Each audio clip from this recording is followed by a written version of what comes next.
ኤልያስ በሰረገላ ሰወረው ደመና ኤልያስ በሰረገላ ሰወረው ደመና ኤልያስ በሰረገላ ሰወረው ደመና ኤልያስ በሰረገላ ሰወረው ደመና ደመና ደመና በሰረገላ ደመና ደመና በሰረገላ በመንፈስ ቅዱስ በሰረገላ ታንጻ በስሙ በሰረገላ ይታደሉባታል በሰረገላ ጽድቅና ሰላሙ በሰረገላ ቤተ ክርስቲያን ሆይ በሰረገላ የእግዚአብሔር ስጦታ በሰረገላ አነጸሽ በደሙ በሰረገላ አማኑኤል ጌታ በሰረገላ ደመና ደመና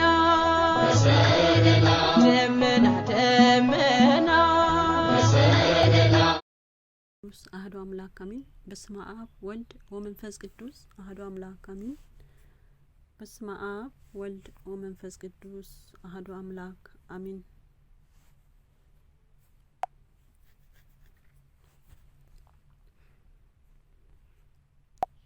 አንድ ቀን በዚች ቀን በእስራኤል ፊት ነቢይ ቅዱስ ኤልያስ የተገለጠበት ነው።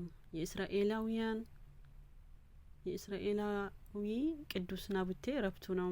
ቅዱስ አባት የጋዛ ኤጲስቆጶስ ጴጥሮስ አረፈ። የእስክንድርያ አገር ሊቀ ጳጳስ ቅዱስ አባት ዮሐንስ አረፈ።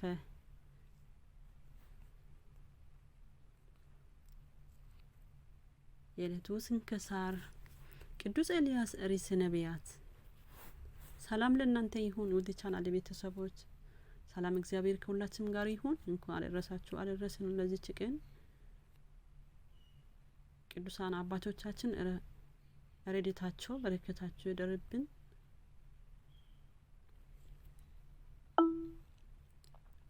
ቅዱስ ኤልያስ ርዕሰ ነቢያት። በዚህችም በታኅሳስ አንድ ቀን በእስራኤል ፊት ነቢይ ኤልያስ የተገለጠበት ነው። ይህ ቀን ኤልያስ ከሌዊ ወገን የሆነው የአባቱ ስም ኢያስዩ የእናቱ ስም ቶና ነው። ስለ እነርሱ እንዲህም ተነገረ። በተወለደ ጊዜ ስለ እርሱም እንዲህ ተነገረ። በተወለደ ጊዜ ብርሃን የለበሱ 4 ሰዎች ሲሰግዱለትና ሕፃናት በሚጠቀልልበት ጨርቅ ፈንታ በእሳት ሲጠቀልሉት አባቱ አየ። እርሱም ወደ ኢየሩሳሌም መጥቶ ይህ ለካህናቱ ነገራቸው። እነርሱም ማደሪያው በብርሃን ውስጥ ይሁን፣ በቃሉም የሚቆርጥ ይሁን፣ ወይም እስራኤልን በሰይፍና በእሳት እየቀጣ የሚገዛቸው ይሁን ተባባሉ። በእስራኤል ንጉሥ በአካብና በሚስቱ በኤልዛቤል በልጇም በአካዝያስም ዘመን ያደረገው የተአምራት ዜና በመጽሐፍ ነገሥት ተጽፏል። ወደ ሰማይ ያረገበት ዜናው ግን በጥር ወር በ6 ቀን ተጽፏል። በኋላም ጊዜም ስለሚሆነው ሞቱ ራእይን በሕይወቱ ያየ ዮሐንስ ከሄኖክ ጋር እንደሚመጡና ሐሳዊ መሲህን እንደሚቃወሙት ተአምራትንም እንደሚያደርጉ ተነግረዋል። 2 የዘይት እንጨቶች በምድር ላይም የተሾመው በእግዚአብሔር ፊት የሚያበራ 2 መብራቶች ናቸው አለ። ከጠላቶቻቸውም ወገን ሊጥላቸው የወደደውን እሳት ካፋቸው ወጥታ ታጠፋቸዋለች። የሚጥሏቸውም እንዲሁ ይጠፋሉ። ትንቢት በሚነግሩበት ወራት በምድር ላይ ዝናብ እንዳይዘንብ ይዘጓታ ዘንድ በሰማይ ላይ ስልጣን አላቸው። ዳግመኛ ደምም ያደረጉት ዘንድ በውሃም ላይ ስልጣን አላቸው። የፈለጉትን ያህል በመቅሰፍቱ ሁሉ በምድር ያስጨንቋታል። ምስክርነታቸው ትንቢታቸውን ከፈጸሙ በኋላ ከባህር የወጣው አውሬ ከእሳቸው ጋር ይጣላል፣ ድልም ነስተውም ይገድላቸዋል። አስክሬናቸውም ፈጥሞ በምትባል በታላቂቱ አገር ያስጥለዋል። ይችም በምስጢር ሰዶም ግብጽ የተባለች ጌታቸው የተሰቀሉባት ናት። አስክሬናቸውም ሕዝብና አሕዛብ በሀገርም ያሉ ነገዶች 3 ቀን ተኩል ያዩታል። አስክሬናቸውም በመቃብር ይቀብሩት ዘንድ አያሰናብቱም። በምድርም ላይ የሚኖሩ ሰዎች በእነርሱ ሞት ደስ ይላቸዋል። እርስ በራሳቸው በደስታ እጅ መንሻ ይሰጣጣሉ። ይህም 2 ነቢያት በምድር በሚኖሩ ሰዎች መከራ አንጽቶባቸዋልና ይላሉ። ከ3 ቀን ተኩል በኋላ ከእግዚአብሔር ዘንድ የሕይወት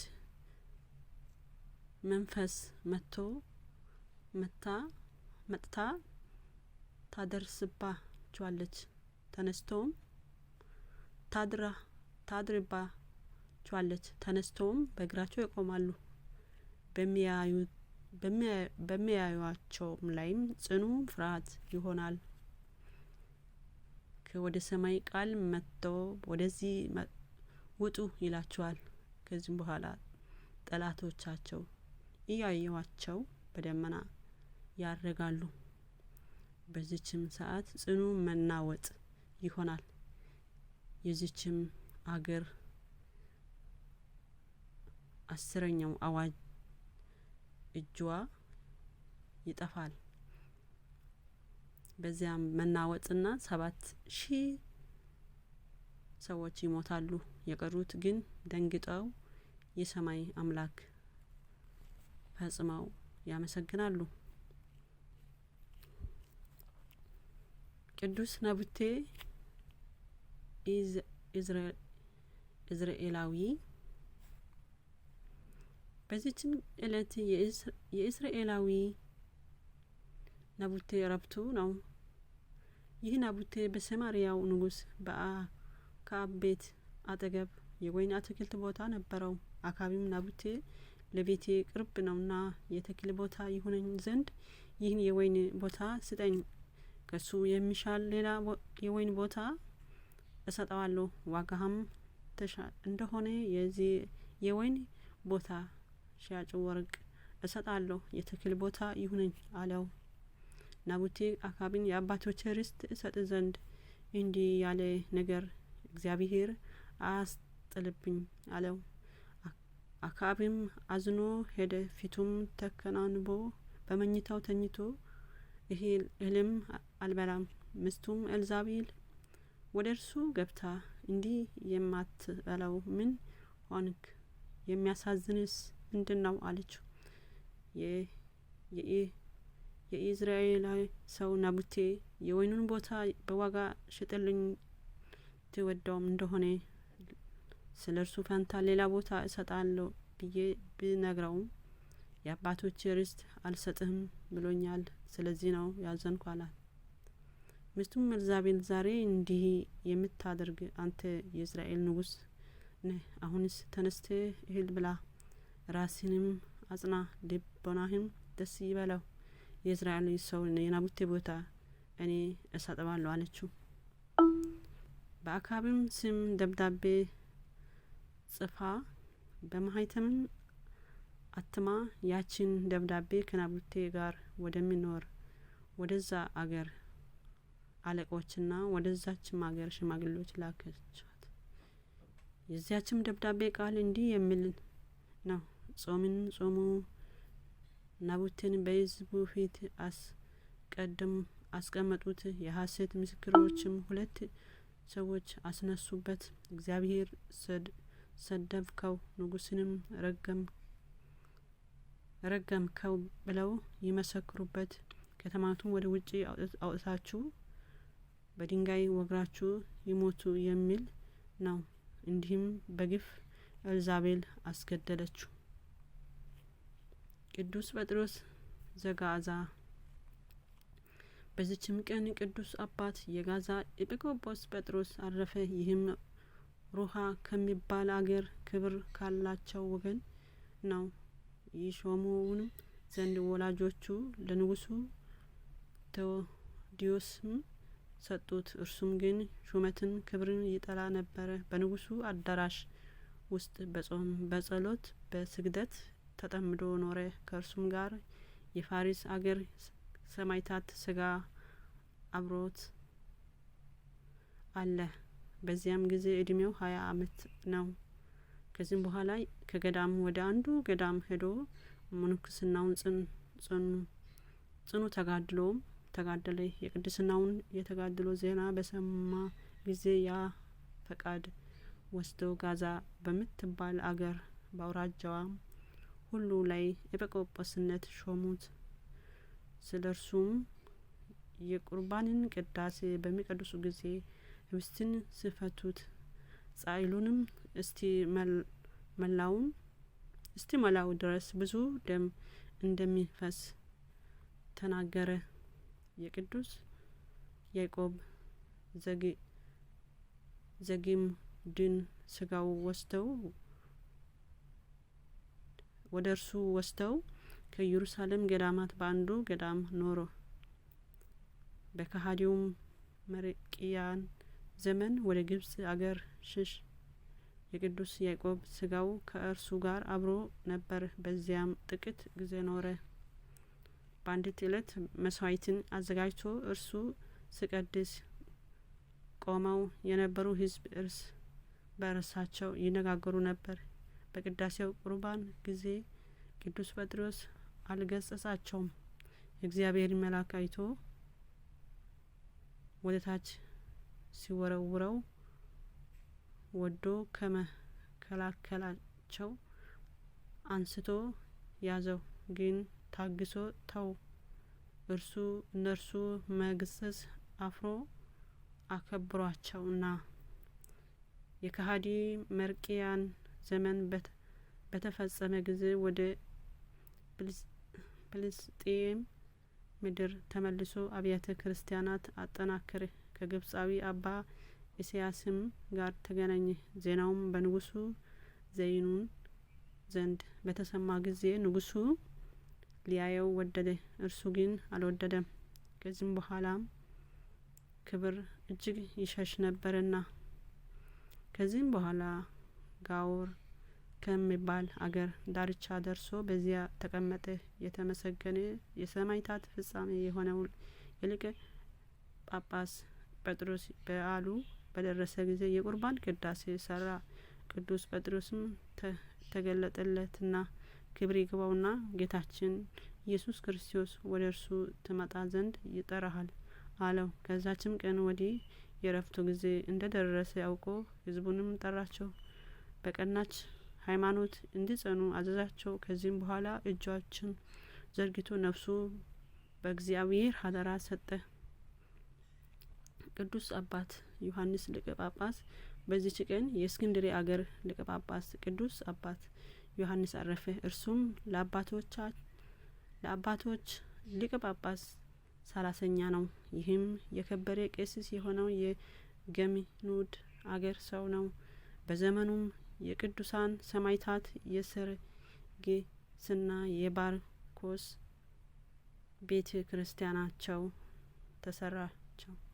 ዳግመኛም የአቡ ቀሪና የዮሐንስ ቤተ ክርስቲያን በምስር መሰብሰቢያ ቅጽር አጠገብ ተሰራች። ያነጻችው ስሙ እንድሪያስ የሚባል እግዚአብሔር የሚፈራ ያዕቆባዊ አንድ የግብጽ ሰው ነው። እርሱም ለመሪዋን ልጅ ለገዢው ለንጉስ አብድል ጽፈው ነው።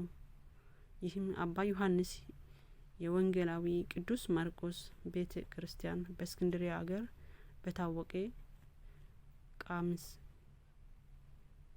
በሚባል ቦታ የሰራ ነው።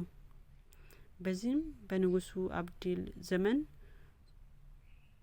3 ዓመት ያክል ጽኑ ረሃብ ሆነ። ይህም አባት ለድሆች ለጦም አዳሪዎችና ለችግረኞች የሚያስብ ሆነ። በየሳምንቱም 4 ጊዜ ወርቅና ብር እንጀራም የሰጣቸው አብዝቶ የሚራራ መጽዋዕትነት የሚወድ በጎ ስራዎችን የሚሰራ ነውና። በዘመኑ ንጉስ ይዘው ሙቶ በእርሱ ፈንታ መርዋን ነገሰ። ይህም አባት በማርቆስ ወንበር 9 አመት ኖረ፣ በሰላም አረፈ። ለእግዚአብሔር ምስጋና ይሁን። እኛም በቅዱሳኑ ጸሎት ይማረን፣ በረከታቸው ከእኛ ጋር ትኑር ለዘላለሙ አሜን። ስንክሳር ዘወርኀ ታኅሳስ 1 ቀን የሚከበሩ በዓላት። አመታዊ የቅዱሳን በዓላት፦ ቅዱስ ኤልያስ ርዕሰ ነቢያት፣ ቅዱስ ጴጥሮስ ዘጋዛ፣ ቅድስት ቤርሳቤህ ቤተሳባ፣ ናቡቴ ኢዝራኤላዊ፣ አባ ዮሐንስ ሊቀ ጳጳስ። ወርኃዊ ልደታ ለቅድስት ድንግል ማርያም እግዝእትነ፣ ቅዱስ ኢያቄም ሐና፣ ቅዱስ በርተሎሜዎስ ሐዋርያ፣ ቅዱስ ሚልኪ ትሩፈ ምግባር፣ ቅዱስ ሩዋጉኤል ሊቀ መላእክት። ታኅሳስ ቀን 1 የዕለት ግሳዊ መልክ።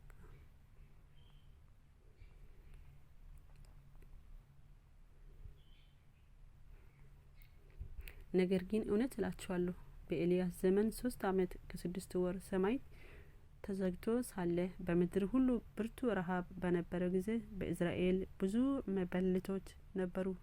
ኤልያስ በሲዶና ሀገር ወለደችው ወደ ሥራፍታ ወደ አንዲት መበለት እንጂ ከነርሱ ወደ አንዲት አልተላከም። በነቢዩ ኤልያስ ዘመን የእስራኤል ብዙ ለምጻሞች ነበሩ። ከሶርያው ከናዕማ በቀር ከእርሱ አንድ እንኳን አልነጹም። በምኩራብም የነበሩ ሁሉ ይህን ሰምተው ቁጣ ሞላባቸው። ተነስቶም ከተማ ወደ ውጭ አወጡት። ይጥሉትም ዘንድ ከተማቸው ተሰርታባት ወደ ነበረችው ወደ ተራራ አፋፍ ወሰዱት። እርሱ ግን በመካከላቸው አልፎ ሄደ። ወደ ገሊላ ከተማም ወደ ቅርናሆም ወረደ። በሰንበትም ያስተምራቸው ነበር።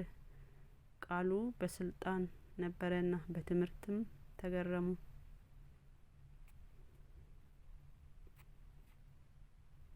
ወስብሐት ለእግዚአብሔር ወለወላዲቱ ድንግል ወለመስቀሉ ክብር። ይቆየን።